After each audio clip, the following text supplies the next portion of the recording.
Bonjour et bienvenue sur Radio Cessort, votre podcast quotidien sur l'actualité cyber du samedi 25 janvier 2025, épisode 169. Je suis Marc-Frédéric Gomez, en direct de la ville de Nantes. J'espère que vous allez bien. Au programme aujourd'hui, analyse d'un code commun reliant plusieurs groupes d'APT. Des experts en cybersécurité ont découvert un code source partagé entre plusieurs groupes d'APT pour des campagnes malveillantes. La cybersécurité à l'ère des infrastructures critiques. L'Union européenne impose de nouvelles réglementations pour renforcer la sécurité numérique. Hacking Subaru, une démonstration inédite sur les véhicules du constructeur. Murdoch Botnet, exploitation de caméras AVTech et des routeurs Huawei. Le botnet Murdoch utilise des vulnérabilités non corrigées. Entretien exclusif avec Jen Easterly, directrice de la CISA via Warroyd. Mastercard, une erreur DNS ignorée pendant des années.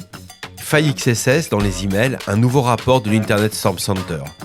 Et comme toujours, vous trouverez toutes les sources ayant contribué à cette revue d'actualité dans la description de l'épisode.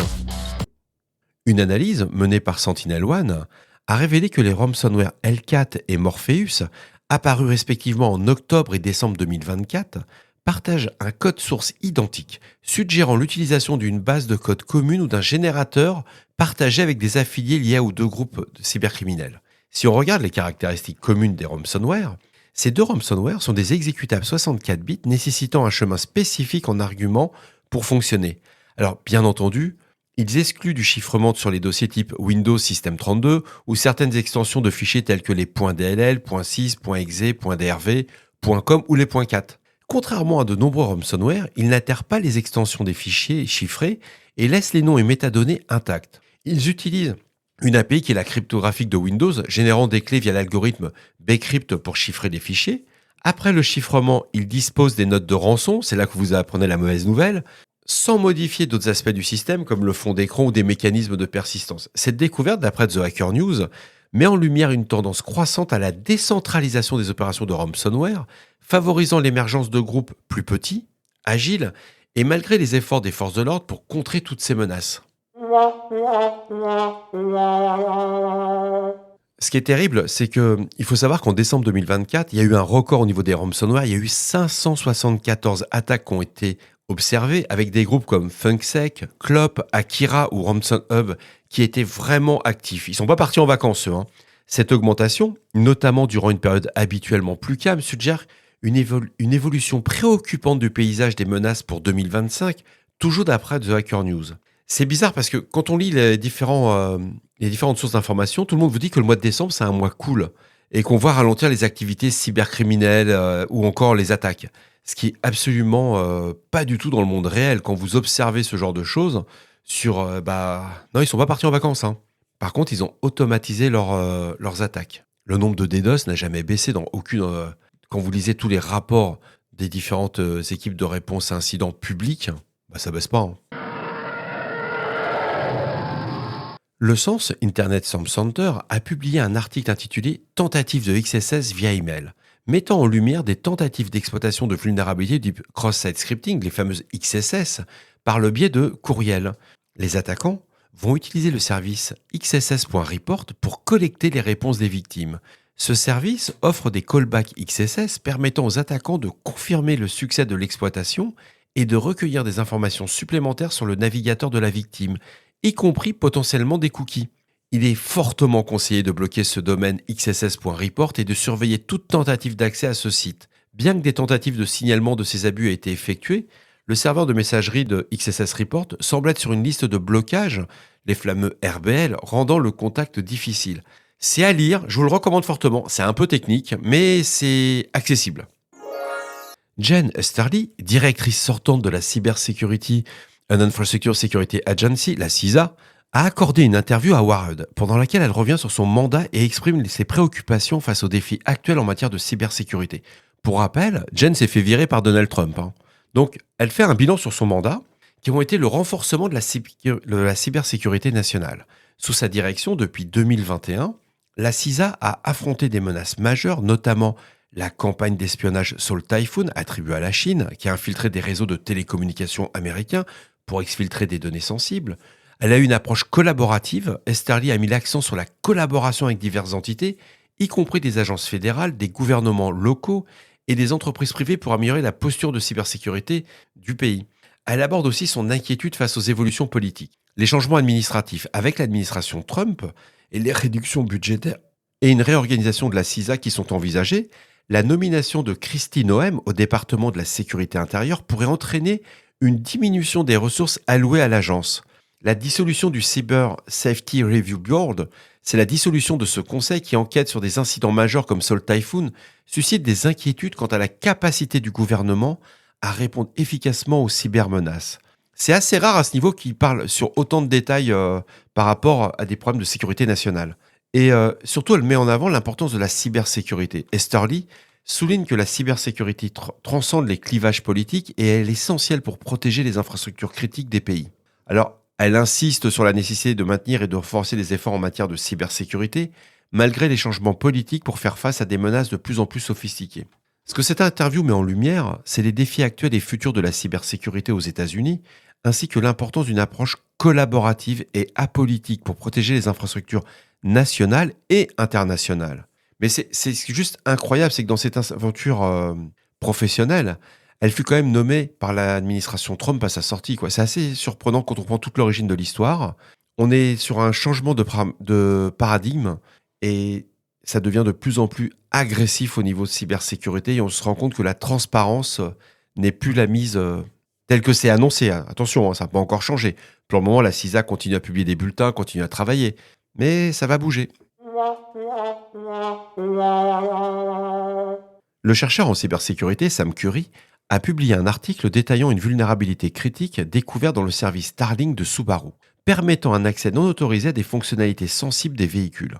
En novembre 2024, Sam Curry et Shibam Shah ont identifié un portail administrateur de Subaru accessible publiquement utilisé par les employés pour gérer les services connectés des véhicules. Les chercheurs ont découvert une faille permettant de prendre le contrôle des comptes clients en connaissant que des informations de base telles que le nom, le code postal, l'adresse email, le numéro de téléphone ou encore la plaque d'immatriculation. Alors pour les attaquants, ce qu'ils pouvaient faire, c'était le contrôle à distance. Un attaquant pouvait démarrer, arrêter, verrouiller, déverrouiller et localiser n'importe quel véhicule Subaru connecté. Et ce qui est terrible, c'est qu'ils avaient aussi accès à l'historique complet des déplacements du véhicule sur l'année écoulée avec une précision de 5 mètres. C'est chaud, si vous avez une Subaru et que vous avez oublié de dire à madame que vous êtes arrêté au McDo avant la soupe de brocoli qu'elle vous a préparée le soir, ça peut être tendu à la maison. Mais j'ai des doutes, à moins que madame soit pentester ou red teameuse, pardon. Ouais. Bon, et il y a aussi des informations personnelles qui sont sorties. Les attaquants avaient potentiellement accès à tout ce qui est compris les contacts d'urgence, les utilisateurs autorisés, l'adresse physique, les informations de facturation, ainsi que le code PIN du véhicule. Donc c'est que la bonne nouvelle, c'est que après la divulgation responsable, c'est là qu'on voit la divulgation responsable. On n'est pas sur quelqu'un qui va faire du buzz pour dire je vais faire du buzz et je suis chercheur en cybersécurité. Ils ont prévenu Subaru et Subaru a réagi rapidement. Alors c'est le mot rapide, je pense qu'ils ont réagi à la vitesse de la lumière en corrigeant la faille dans les 24 heures. Oui, vous avez bien entendu. En 24 heures, Subaru a pris l'alerte, a fait travailler les ingénieurs, a colmaté la fuite. Aucune exploitation malveillante de cette vulnérabilité n'a été signalée.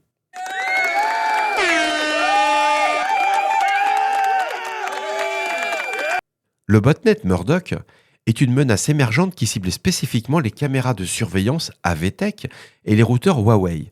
En exploitant des vulnérabilités connues dans ces dispositifs, Murdoch intègre ces appareils compromis dans un réseau contrôlé par des cybercriminels, ce qu'on appelle un botnet, souvent utilisé pour des attaques par déni de services distribués, les DDoS et d'autres activités malveillantes. Alors, les vulnérabilités qui sont exploitées pour les caméras AVTech, ce sont que les attaquants vont profiter de failles de sécurité présentes dans les firmware de ces caméras, permettant une prise de contrôle à distance, ainsi que sur les routeurs Huawei, tels que la vulnérabilité la CVE 2017-17215, qui ont été identifiés dans certains modèles de routeurs.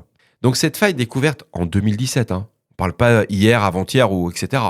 On est sur une faille qui permet l'exécution de commandes à distance via le protocole TR064 mal configuré. Alors, concernant le fonctionnement du botnet, une fois les appareils compromis, Murdoch les intègre dans son réseau, les rendant susceptibles de recevoir des commandes du serveur de contrôle des attaquants. Ces appareils compromis peuvent alors être utilisés pour lancer les fameuses attaques DDoS, propager des logiciels malveillants ou mener d'autres activités illégales. Alors, quelles sont les mesures de protection ? Vous assurez que si vous avez des caméras AVTech et des routeurs Huawei associés, de vous disposer des dernières mises à jour de sécurité fournies par les fabricants. On revient toujours à modifier les identifiants par défaut. Changer les noms d'utilisateurs et mots de passe par défaut de ces appareils pour de combinaisons robustes et uniques. C'est fou, ça marche encore, quoi. Et surtout, désactiver les services non utilisés. Si des services tels que le TR-064 ne sont pas nécessaires, il est conseillé de les désactiver pour réduire la surface d'attaque. Bref, si vous avez des caméras, vérifiez les mises à jour. Alors, je vais vous parler d'une très belle enquête de Brian Krebs sur une erreur de typo qui touche un scheme qui s'appelle Mastercard. Et ce scheme, alors les schemes, chères auditrices et chers auditeurs, ça fait référence à un réseau ou à une organisation qui gère des règles sur les processus et infrastructures nécessaires pour le système de paiement par carte bancaire ou carte de crédit. Vous les connaissez tous sans le savoir, on parle de Visa, Mastercard, American Express, Discover, JCB. C'était la minute de Monsieur Cyclopède. Bon, si vous n'avez pas la ref, c'est que vous n'êtes pas encore dans la force de l'âge. Le chercheur en sécurité, Philippe Catugaregui, a découvert une erreur de configuration dans les serveurs DNS de Mastercard qui est restée non détectée pendant 5 ans. On parle de 5 ans, hein. Comme quoi les revues de process, tout ce qu'on nous impose dans PCI DSS, etc. Ouais, on vous met une amende, mais si on le fait pas, nous, c'est pas grave. C'est pas grave, bienveillance. Cette erreur aurait pu permettre à des acteurs malveillants d'intercepter ou de détourner le trafic Internet destiné à l'entreprise. Depuis le 30 juin 2020, l'un des serveurs DNS utilisés par Mastercard pour diriger le trafic vers certaines parties de son réseau était mal configuré. Alors c'était quoi le problème de configuration ? Les serveurs DNS de Mastercard sont censés se terminer par un acam.net, mais l'un d'eux était configuré en acam.ne. Une faute de frappe mineure mais potentiellement critique. Caturegli a constaté que le domaine acam.ne n'était pas enregistré. Pour prévenir toute exploitation malveillante, il a dépensé $300 et attendu près de 3 mois pour sécuriser ce domaine auprès du register du Niger, pays auquel il appartient le domaine de premier niveau. C'est un top level domaine, le .ne. Après avoir configuré un serveur DNS sur acam.ne, Caturegli a observé des centaines de milliers de requêtes DNS provenant du monde entier, indiquant que Mastercard n'était pas la seule organisation à avoir commis cette erreur de configuration, mais qu'elle était la plus importante. En un mot, tous les revendeurs qui passaient par le scheme Mastercard pour la vérification de leur authentification, ça a tombé chez le gars. Alors si cette vulnérabilité avait été exploitée par des acteurs malveillants, ils auraient pu intercepter des courriels destinés à Mastercard, obtenir des certificats SSL TLS pour accepter et relier le trafic web destiné à Mastercard, recevoir passivement des informations d'authentification Windows des employés de l'entreprise. Après avoir été informé de l'erreur, Mastercard a rapidement corrigé la faute de frappe et a déclaré qu'il n'avait jamais eu de risque pour la sécurité de ses systèmes. Ouais, ça fait 5 ans que t'as pas vu que tu avais fait une erreur.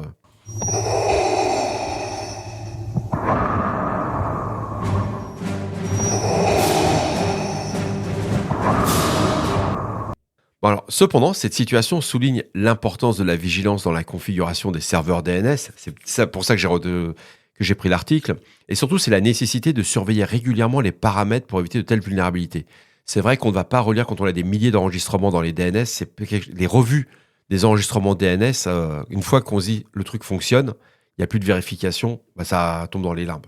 Mais ce que je voudrais attirer sur votre attention de cet article, car il rappelle une affaire en France qui c'était l'affaire Humpish, qui était liée à une fraude sur les cartes bancaires dans les années 90. Ce chercheur en sécurité met en lumière des failles de sécurité dans les systèmes des cartes bancaires de l'époque et les répercussions juridiques qui ont suivi. En 1998, Serge Humpich, un ingénieur en électronique, découvre une faille majeure dans les systèmes de sécurité des cartes bancaires françaises. À l'époque, le système CB reposait sur des cartes à puce équipées de la norme B0, censée garantir une sécurité optimale pour les transactions électroniques. Serge Humpich va démontrer qu'il est possible de fabriquer de faux terminaux capables de dupliquer des informations contenues sur une carte bancaire. En exploitant cette faille, il parvient à générer des fausses cartes bancaires capables de fonctionner dans des distributeurs automatiques et de retirer de l'argent.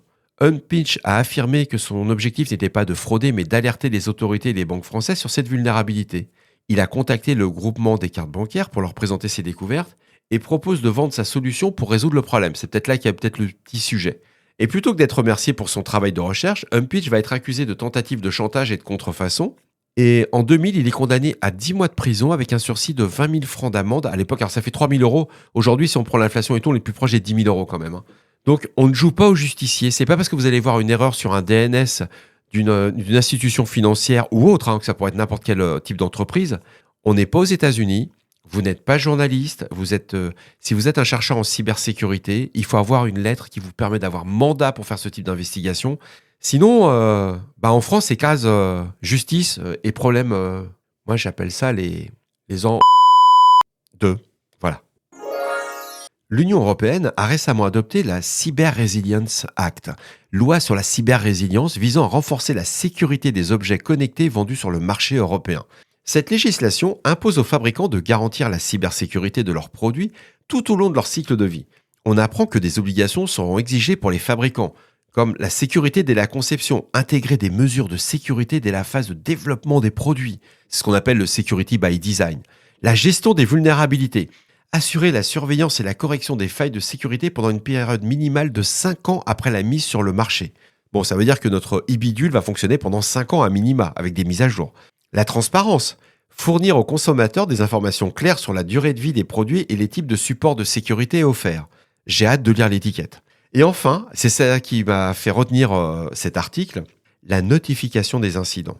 Il faudra que pour tout constructeur ou éditeur, signaler toute vulnérabilité exploitée aux autorités compétentes, notamment à l'Agence de l'Union européenne de la cybersécurité, l'ENISA, dans un délai de 24 heures. 24 heures. Les entités concernées disposent ensuite d'un délai de 36 mois pour se conformer à ces nouvelles exigences.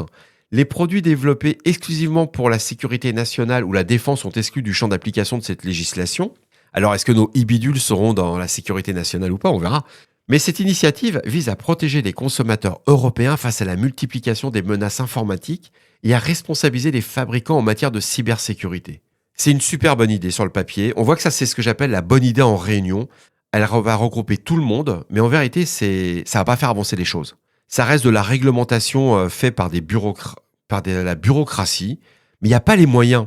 Parce que l'idée, elle est bonne si vous avez les moyens. Alors, vous avez vu qu'en 24 heures, vous devez déclarer à l'ENISA. Moi, je suis convaincu que le truc, il va mourir de lui-même. D'après vous, combien de personnes travaillent à l'ENISA aujourd'hui ? Allez, l'ENISA compte environ de 125 à 150 employés suivant les contrats à durée déterminée. Ces chiffres varient légèrement en fonction des recrutements en cours ou des projets spécifiques. Alors, si on devait catégoriser la composition de l'ENISA, il y a des experts techniques qui sont spécialisés dans les domaines comme la gestion des vulnérabilités, la sécurité des réseaux et la cryptographie. Il y a les analystes, ce qu'on appelle de politique de sécurité et de la réglementation. Ils sont axés sur les développements des cadres réglementaires comme le Cyber Resilience Act ou la directive NIS2. Et enfin, dans ces 150 employés potentiels, on a le personnel de support, ce qu'on appelle, qui est en charge des aspects administratifs, la paye, etc., le juridique, les opérationnels. On va rester bienveillant, mais 150 collaborateurs pour un continent comme l'Europe, c'est juste du... Comment dirais-je ? C'est l'Europe, voilà, dans toute sa splendeur.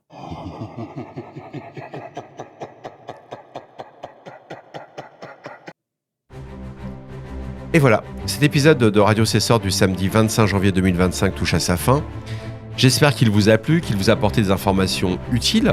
N'oubliez pas, si vous avez des questions ou des suggestions de sujets que vous souhaitez voir abordés dans nos prochaines émissions, ne soyez pas timide, laissez-moi un message sur le répondeur de Radio Cesseur au 07 68 72 20 09. Je suis là pour vous. Prenez soin de vous, profitez de ce week-end. Et à demain pour un nouvel épisode. Au revoir.